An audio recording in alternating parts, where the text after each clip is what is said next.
네, 성령님의 위로하심이 충만하시기 바라겠습니다. 오늘 말씀은 고린도후서 3장 7절에서 11절까지 말씀인데 7절과 8절을 읽고 말씀의 은혜를 나누겠습니다.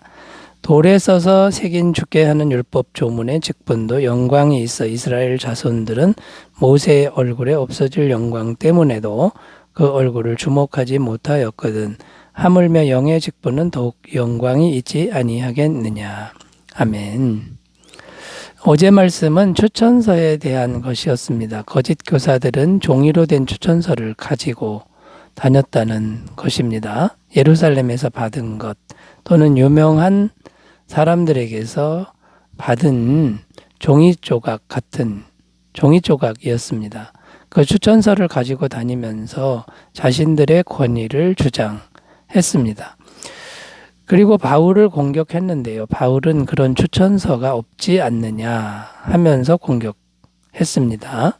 그래서 바울은 진정한 추천서는 종이가 아니다라고 말한 것입니다.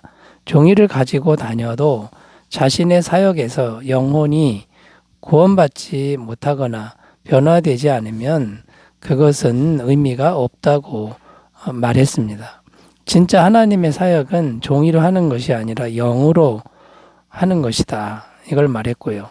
또 종이로 하는 것은 구약시대의 모습에 머물러 있다고 말했고요. 구약의 모세시대 때는 율법을 종이에 기록해서 인간이 열심히 그 율법을 인간의 힘으로 지켰는데 그것은 옛 언약이고 그러나 이제는 새 언약의 시대로 와야 한다고 바울이 강조하면서 이제는 행위로 하는 게 아니라 영으로 해야 된다, 믿음으로 해야 된다라고 말씀하고 있습니다. 그래서 오늘 말씀의 주제는 새 언약의 직분에 대한 것인데요.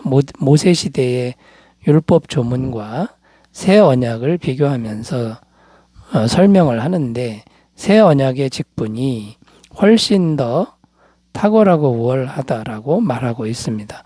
그래서 오늘은 율법 조문보다 새 언약이 어떤 면에서 더 탁월하고 우월한 것인지 그것을 좀 구체적으로 찾아보면서 말씀의 은혜를 나누겠습니다. 자, 첫 번째는요. 율법 조문은 사람을 죽이는 것이고 새 언약은 사람을 살리는 것이다 라는 겁니다. 7절 읽습니다. 돌에 써서 새긴 죽게 하는 율법 조문의 직분도 영광이 있어.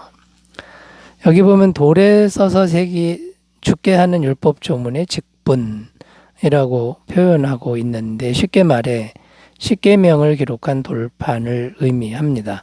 그런데 율법 조문은 죽게 한다 이렇게 말씀하는데 사람을 죽게 한다는 거죠. 왜냐하면 그 율법을 끊임없이 완벽하게 지켜야만 구원을 받을 수 있다는 것이 율법 조문이기 때문입니다. 그런데 문제는 그 율법 조문을 완벽하게 지킬 수 있는 사람은 한 사람도 없다는 겁니다. 그래서 사람을 죽게 만드는 거죠.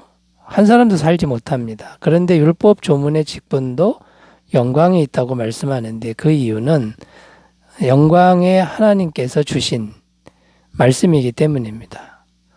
그런데 문제는 그 율법 조문의 영광이 사람을 죽인다는 겁니다. 사람이 그 영광에 이르지 못하는 거죠. 8절 그런데 8절 말씀 이렇게 기록합니다. 하물며 영의 직분은 더욱 영광이 있지 아니하겠느냐. 여기 이제 8절에 보면 영의 직분이라고 했는데 다른 말로 성령의 직분입니다. 그런데 로마서에서는 생명의 성령의 법이 그러니까 영의 직분은 성령의 직분이라고 한 것은 생명의 성령의 법이 이렇게 표현하는 것이죠. 그래서 영의 직분은 성령의 직분이고 또 생명의 성령의 법이니까 생명의 직분이다. 다른 말로 살리는 직분이다. 이런 의미가 됩니다. 성령께서 하시는 일은 무엇일까요? 예수님의 십자가 죽음이 완벽한 죄사함을 주시는 것을 증거하는 것이죠. 하는 일입니다. 그리고 사람들로 하여금 예수님의 십자가 죽음이 죄사함을 주는 걸 믿게 해서 영생을 얻게 한다는 것입니다. 그러니까 영의 직분은 성령의 직분인데 성령께서는 예수님을 믿게 해서 누구든지 살게 하는 살리는 직분이 된다는 것입니다. 그러므로 구약의 직분의 영광보다 영의 직분의 영광이 훨씬 탁월하고 크다는 것입니다. 구약의 직분, 율법 조문의 직분은 사람을 죽이지만 영의 직분은 누구든지 믿는 자는 살게 하기 때문인 것이죠. 그런데 거짓 교사들은 아직도 구약의 직분에만 머물고 있었습니다. 그 결과가 무엇입니까? 영혼을 살리는 일은 하나도 없고 교회에 분열과 다툼, 파당을 만들고 있었다는 겁니다. 그러므로 우리가 할 일은 무엇일까요? 우리를 죽게 하는 율법 조문의 직분은 이제 버려야 한다는 겁니다. 오직 우리를 살리는 영의 직분으로 항상 일하는 것을 선택해야 하고요. 이를 위해서는 첫째, 우리의 의로운 행위를 행하려는 모든 의도를 내려놓고, 둘째는 예수님이 주시는 죄사함, 영원한 죄사함의 은혜와 성령님의 은혜를 믿음으로 늘 받아들이는 습관을 잘 길러야 한다라는 것이죠. 자, 여러분, 율법 조문은 사람을 죽이는 것이고 새 언약은 사람을 살리는 것이다 살펴봤고요. 두 번째로 가보겠습니다. 율법 조문과 새 언약 어떤 차이가 있습니까? 율법 조문은 사람을 정죄하는 것이고 새 언약은 사람을 의롭게 하는 것이다 라는 겁니다. 9절 말씀 읽습니다. 정죄의 직분도 영광이 있은즉 의의 직분은 영광이 더욱 넘치리라. 모세의 율법은 하나님의 말씀이고 거룩한 영광이 있습니다만 율법에 어긋나면 끊임없이 정죄하는 특성이 있습니다. 율법이 기준이 되기 때문에 기준에서 벗어나면 정죄를 이제 당하게 되는 것이죠. 그래서 정죄의 직분 이렇게 지금 9절에 말씀하고 있는데 율법 조문은 계속해서 사람을 정죄한다라는 겁니다. 그런데 이 정죄의 직분이 장점이 있긴 한데 공동체의 질서를 지킵니다. 공동체에서 문제를 일으키는 사람을 정죄하면 공동체가 거룩해지는 건 사실입니다. 그러니까 공동체의 질서를 지키고 거룩성을 지키는 장점이 있습니다. 그리고 사람들로 하여금 조심하게 만들고 겸손하게 만드는 그런 겁니다. 그러나 끊임없이 정죄를 하는 방법으로 사람들을 통치하기 때문에 그 누구도 정죄받는 그 감정에서 벗어날 수가 없다는 거죠. 그러니까 누구든지 죄를 짓고 살기 때문에 정죄감을 떨쳐버릴 수가 없는 겁니다. 그런데 의의 직분, 곧 새 언약의 직분은 어떻습니까? 예수님을 믿으면 누구든지 어떤 사람이든지 죄사함을 받는다라는 것이 의의 직분이죠. 이 죄사함은 영원한 죄사함이라는 것인데 끊임없는 용서함을 받는다라는 의미입니다. 그래서 의의 직분은 예수님의 십자가의 은혜로 계속해서 우리를 의롭다고 해주는 것입니다.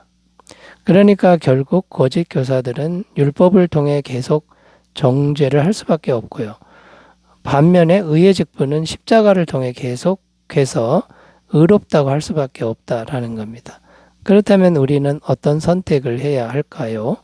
이 세상의 풍조나 문화는 항상 정죄하는 풍조와 문화입니다. 그래서 사람들이 힘들어하고 계속 시리에 빠지게 되죠. 그러므로 우리는 예수님의 복음을 전함으로 누구든지 예수님을 믿으면 값없이 영원히 의롭게 된다는 것을 끊임없이 말해 주어야 한다는 것입니다. 이 길 외에는 사람을 살릴 길이 없다는 것이죠. 그러므로 여러분, 정죄하는 직분에서 이제 벗어나서 사람을 의롭게 하는 직분, 예수님의 복음을 전하는 직분으로 한 걸음 더 나아가시기를 바라겠습니다. 세 번째로 가보겠습니다. 율법 조문보다 탁월한 새 언약 어떤 것이 있을까요? 세 번째는요. 율법 조문은 일시적인 것이고 새 언약은 영원한 것이다 라는 것입니다. 11절 읽습니다. 없어질 것도 영광으로 말미암았은즉 길이 있을 것은 더욱 영광 가운데 있으리라. 자, 여기 보면 없어질 것이라는 말도 나오고 길이 있을 것이라는 말도 나옵니다. 구약의 언약, 율법 조문의 언약은 없어질 것이다 라는 거고요. 새 언약, 곧 복음의 언약은 영원히 있을 것이라는 겁니다. 구약의 언약은 율법을 인간이 끊임없이 완벽하게 지켜야 구원을 받는다라는 것입니다. 율법도 하나님의 말씀이니 율법도 없어지지는 않고 영원합니다. 그런데 인간이 그 율법을 완벽하게 지킬 수 없습니다. 그래서 항상 율법을 지키지 못하고 죄를 짓는 것이죠. 그래서 반복적으로 끊임없이 죄를 사하는 제사를 끊임없이 드려야 했습니다. 그런데 예수님이 어린 양으로 세상 죄를 지고 간 어린 양으로 오셔서 십자가에서 피 흘려 죽으셨습니다. 이것은 단번에 영원한 속죄함을 이룬 제사인데요. 이제 예수님의 이 제사 이후에는 더 이상 제사가 필요 없게 된 겁니다. 왜냐하면 세상 모든 죄값을 단번에 다 지불한 제사가 된 것이기 때문이죠. 이제 우리에게 필요한 건 다만 믿음으로 예수님과 연합하는 것이라는 겁니다. 또 율법을 완벽하게 지키신 분 아무도 없는데 예수님만 완벽하게 지키신 거죠. 그 예수님의 완벽한 행위의 의가 믿음을 통해서 우리에게 전가가 됩니다. 우리와 연합이 된다는 거죠. 그 예수님의 완벽한 의가. 그리고 그 예수님은 영원히 살아계시기 때문에 예수님의 영원한 의가 전가되는 것도 영원히 계속된다라는 겁니다. 그러므로 구약 율법의 행위나 제사는 이제 예수님이 오셨으니 더 이상 할 필요가 없다. 끝이 났다라는 것이고 예수님의 영원한 언약만 남은 것이라는 것입니다. 그런데 거짓 교사들은 아직도 일시적인 것에 매여 있었습니다. 복음을 전하는 직분이 얼마나 영원하며 생명을 살리는 것입니까? 그런데 종이로 된 추천서가 도대체 더 이상 왜 필요하냐라는 것입니다. 당시 추천서는 어떤 것이었냐면 모세 율법에 정통하다는 증명서였다는 것이죠. 그런데 이제는 그것이 더 이상 필요가 없다라는 것이죠. 결론적으로 말해서 우리 할 일은 예수님의 영원한 죄사함의 은혜를 굳게 붙드는 일이라는 것이죠. 인간적인 어떤 것, 인간적인 의로운 행위, 공로 이런 걸 다 내려놓고 오직 예수님의 십자가와 죄사함과 의롭다 하심을 붙드는 복된 삶이 되시기 바라겠습니다. 기도합니다. 하나님 아버지, 우리는 죽이는 사람들이 아니라 누군가를 항상 살리는 사람들 되게 하옵소서. 예수님의 이름으로 기도드립니다. 아멘. 기쁜 하루 되시기 바라겠습니다. 감사합니다.